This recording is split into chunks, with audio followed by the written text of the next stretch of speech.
Hello friends, কেমন আছো সবাই? আশা করছি সবাই ভালো আছো। আর পি অনুষা লাইফস্টাইলে সবাইকে স্বাগত জানাই নতুন একটি আজকের দেখুন রেসিপি নিয়ে এসেছি। আজকে তেল ছাড়া বড়া ভাজার একটা রেসিপি নিয়ে চলে এসেছি বন্ধুরা।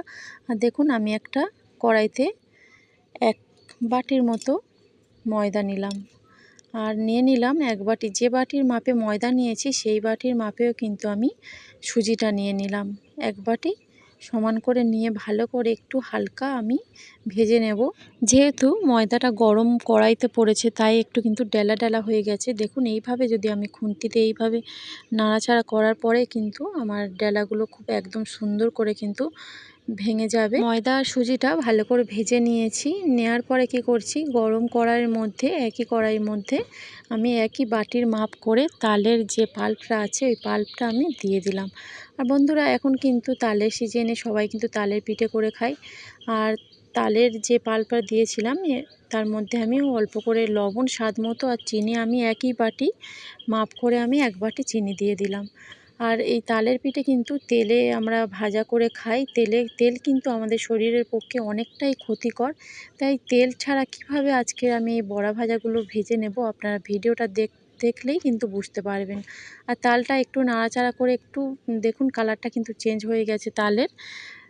একদম কিন্তু লো আঁচে যে তালের পাল্পটা আমি ভাজছি ওটা কিন্তু করে নিতে হবে। তারপর আমি ময়দা আর সুজিটা যেটা ভেজে রেখেছিলাম ওটা আমি দিয়ে দিলাম তালের মধ্যে দিয়ে এখনও কিন্তু আমি গ্যাসের আঁচটা লো আঁচে রেখেছি, এখনও কিন্তু বন্ধ করিনি। দেখুন বন্ধুরা এখনও আমার লো আঁচে আছে। আস্তে আস্তে নাড়তে নাড়তে কিন্তু এইভাবে এরকমই হয়ে গেছে। এটা এখন আমি নামিয়ে নেব। আর এখন আমি নামিয়ে নিয়েছি একটা থালার মধ্যে। আর এখন যেহেতু গরম তাই আমি একটু কিছুক্ষণ আমি এটা রেখে দেব। খুব গরম তো একদমই মাখানো যাচ্ছে না। রেখে দেওয়ার পরে দেখুন বন্ধুরা আমি চলে এসেছি, একদমই কিন্তু ঠান্ডা হয়ে গেছে। হালকা গরম আছে, ওতে কিছুই হবে না। আর খুব ভালো করে কিন্তু এইভাবে মেখে নিচ্ছি। দেখুন এইভাবে মাখার ফলে কিন্তু যেগুলো ডেলা ডেলা হয়ে থাকে এগুলো কিন্তু একদমই ডেলা হয়ে থাকবে না। দেখুন খুব ভালো করে কিন্তু হাত দিয়ে একটু চাপ দিয়ে দিয়ে একটু মেখে নিতে হবে, একদম যাতে নরম হয়ে যায়। আর দেখুন একটু কিন্তু আমার যে ডোটা করেছি একদম শক্ত করেছি, একটু নরমও হলে হবে না, একদম শক্ত করে নিয়েছি। একটু শক্ত হলে কিন্তু ভালো হয়, যেমন লুচির নরম হয় ওরকম হলে কিন্তু হবে না। আর এখন আমি কি করব, হাতে অল্প করে সাদা তেল নিয়ে নিচ্ছি যাতে না হাতে লেগে যায়। আর সাদা অল্প করে নিয়েছি তেলটা, আর নিয়ে কিন্তু হাতে ভালো করে মেখে নিয়েছি। আর এখন আমি কি করব, লুচি যেরকমভাবে লুচি বেলার আগে যে গুলিটা করে নেওয়া হয় সেরকম আমি ছোট ছোট বলের আকারে যেমন বড়া ভাজা হয় সেরকমই করে নিচ্ছি। দেখুন বন্ধুরা ছোট ছোট বল করে কিন্তু আমি কেটে নিচ্ছি। এটা কিন্তু সমান করে একদম দেখুন হাতের একটু তালুতে ফেলেই 2 হাতে যদি চাপ দেওয়া হয় এভাবে কিন্তু একদম গুলি হয়ে যাবে ছোট ছোট গোল গোল। এভাবে আমি কিন্তু সব আটার যে ময়দার যে ডোটা করেছিলাম সব গুলিগুলো একসঙ্গে করে নেব। এইভাবে আপনারা বাড়িতে অবশ্যই কিন্তু বানিয়ে খাবেন, দেখবেন কেমন লাগে।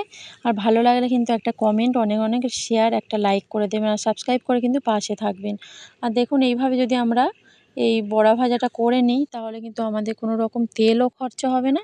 আর শরীরের পক্ষে কিন্তু তেলটা আমাদের অনেক ক্ষতিকর। আর দেখুন বন্ধুরা আমি সব যে আটার ডোটা করেছিলাম সব কিন্তু গুলি করে নিয়েছি। আর আমার ছোট্ট মেয়েটা কিন্তু একসঙ্গে গুলি করেছে। ও কিন্তু সব কাজে আমাকে হেল্প করতে চায় কিন্তু পারে না, ছোট বাচ্চা। তাই দেখুন সব কিন্তু কাজ আমার সঙ্গে করে দিচ্ছে আস্তে আস্তে যেটা পারছে।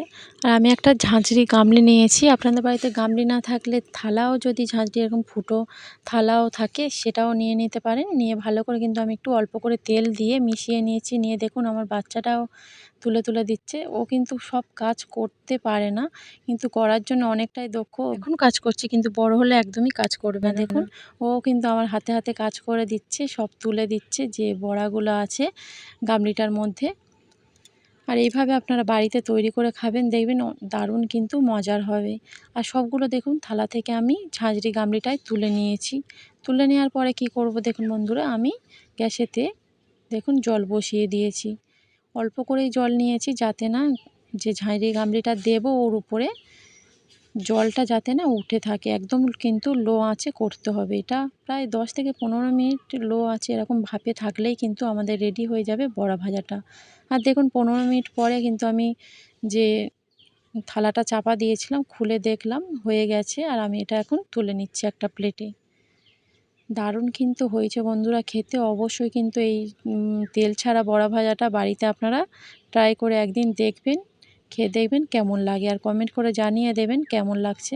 আর এই বড়া ভাজাটা আপনারা নারকেলও দিয়ে দিতে পারেন। তো দেখুন, আর ঝাঁঝরি গামলিটা থেকে সব বড়াগুলো তুলে নিয়েছি এইভাবে দেখুন। আর একদমই কিন্তু নরম হয়েছে বন্ধুরা, কত সুন্দর হয়েছে আমি আপনাদের দেখাচ্ছি। খেয়েও বলবো আপনাদের কেমনটা হয়েছে এই বড়া ভাজাটা। আর খাওয়ার পর কিন্তু বন্ধুরা দারুণ কিন্তু লেগেছে এই বড়া ভাজাটা। তাহলে এই পর্যন্ত রাখছি, যে যেখানে আছেন ভালো থাকবেন।